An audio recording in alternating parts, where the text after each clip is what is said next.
Welcome to நடந்தது என்ன. நம்ம ஊரில் பணத்தை பேங்க்லேருந்து வித்ட்ரா பண்ணி எடுத்துகிட்டு வரும்போதோ இல்லை உறவுக்காரங்க கிட்டேருந்து கொண்டு வரும்போதோ ரொம்ப பத்திரமாக ஒரு துணிப்பையில் சுற்றி அதை ரொம்ப பாதுகாப்பாக ஒரு பதத்தோட எப்படியோ வீட்டுக்குள்ளே கொண்டு வந்து சேர்த்துருவோம். ஆனால் அதே அளவு ஒருத்துள்ள ஒரு தங்க செயினை கழுத்தில் மாட்டிக்கிட்டு நம்ம ஊர் தமிழ் பெண்கள் ரொம்ப பாதுகாப்பாக ரொம்ப ரொம்ப கேஷுவலாக தெருக்குள்ளே நடந்து போவாங்க. அதுக்கு காரணம் வட மாநிலங்களில் ஒப்பிடும்போது தமிழ்நாட்டில் தமிழ் பெண்கள் அதிகமாக நகை அணிகிறாங்க. அதுக்கு முக்கியமான காரணம் தமிழ்நாடு ஒரு பாதுகாப்பான மாநிலம் அப்படிங்கிறதால தான். ஸோ நான் பெண்கள் நகை அணிகிறத நான் எப்படி பார்க்குறேன்னா, தமிழ்நாட்டில் இருக்கக்கூடிய பாதுகாப்பினுடைய ஒரு இண்டிகேட்டராக அதை பார்க்குறேன். அதை உடைக்கிற விதமாக, அதை உருக்குலைக்கிற விதமாக சில சம்பவங்கள் நடந்துக்கிட்டே இருக்குது, அதிகரிச்சுட்டேவும் இருக்குது. சமீபத்தில் ஒரு நாள் சென்னையின் மையப்பகுதியும் நெருக்கமான தெருக்களும் நிறைந்த மயிலாப்பூரில் காலை 6 மணி அளவில் 3 பெண்களிடம் செயின் பறிப்பு நடந்துள்ளது. பல்ல கடிச்சிட்டு இப்படி எடுத்தான் அவன். இந்த கையில் வேறு ஏதோ இன்ஸ்ட்ருமெண்ட் இருந்திருக்கு. பிடுங்கிறப்ப நல்ல ஒரு விரல் சைஸில் அப்படியே பிளட்டு கீறிடுது. இது பரபரப்பான நிகழ்வாக மாறியதற்கான காரணம், காலை நேரத்தில் பைக்கில் வேகமாக சென்றவாறே வரிசையாக ஒவ்வொரு பெண்ணிடமும் செயினை பறித்து கொண்டு சென்றுள்ளான். செயின் பறிப்பு நடந்தது அனைத்தும் அருகருகே உள்ள தெருக்களில். ஒரு டேலைட் ராபரி போல நடந்த இந்த திருட்டை பதிவு செய்துள்ளது கண்காணிப்பு கேமரா ஒன்று. இந்த பெண்மணி வெளியே வருகிறார், கூடையுடன் நடந்து செல்கிறார். காலை நேரம், தெருவில் அதிக நடமாட்டம் இல்லை.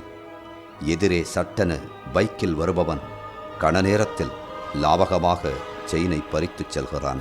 சராசரி பெண்களுக்கே உரிய நகையை இழந்த ஆற்றாமையும் கோபமும் தெரிக்கும் இடம். அவரது முயற்சி விடலுக்கு இறைத்த நீர் போன்று போனது. அசம்பாவிதத்தின் கூச்சலில் தெரு பரபரப்படைகிறது. ஆனால் தப்பிவிட்டான் திருடன். பெருகும் நகைபறிப்பு சம்பவத்தின் சிறு துணுக்கு மட்டுமே இது. இவை போன்று பல சிசிடிவி காட்சிகளை இன்று நாம் பார்க்கிறோம். இந்த காட்சிகள் ஒரு பக்கம் இருந்தால் நேரடியாக அந்த இடத்துக்கு எங்கே நடந்தது அப்படின்னு நம்ம டீம் உங்களை கூட்டிகிட்டு போய் காட்ட போகிறாங்க. நகைபறிப்பு நடந்த அதே தெருக்களை அதே காலை நேரத்தில் நாங்கள் ஒரு பைக்கில் சென்று பார்த்தோம். காரணீஸ்வரர் கோயில் தெரு, அடுத்து நொச்சிக்குப்பம், அதனை அடுத்து குயில் தோப்பு.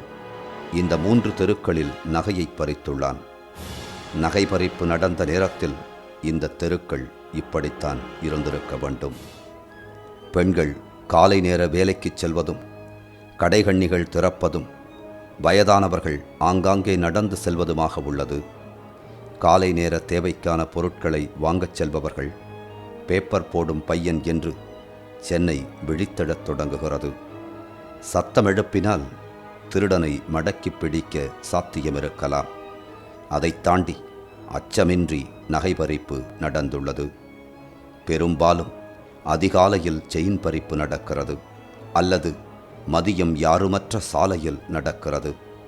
அப்படி ஒரு மதிய நேரத்தில் தாலி நகையை பறிகொடுத்தவர் அரசு அலுவலரான பத்மஜா. சென்னை பம்மல் பகுதியில் உள்ள சுவாமிநாதன் முதல் தெருவில் வீடு உள்ளது. அதிகாலை டு மதியம் வரையிலான வேலையை முடித்து ரயிலடியில் இறங்கி வீட்டை நோக்கி நடந்து வந்துள்ளார். இப்படி வரல, காலையில் அவர் விட்டுன்னு போவார், மத்தியானம் நான் மட்டும் தனியாக வருவேன். மிகவும் இளவயதான இளைஞர் இருவர் இவரின் தாலிக்கொடியை பறித்துள்ளதாக தெரிகிறது. வரப்போ கரெக்டாக அந்த கார்னரில் 2 பேர் வண்டியில் 2 வீலரில் வந்து சைலண்ட்டாக வந்தானுங்க. சைலண்ட்டாக வந்து செயினை பிடுங்கிட்டு போயிட்டாங்க. பிடுங்கிட்டு போய் பின்னாடியே ஓடுறேன், பின்னாடியே திரும்பி பொன்னி நகர் 1ஆவது தெருவில் ஓடுறேன். எல்லா ஜனங்களும் இருக்காங்க. அவ்வளோ ஃபாஸ்ட்டாக போனானுங்க, யாராலையுமே பிடிக்க முடியல.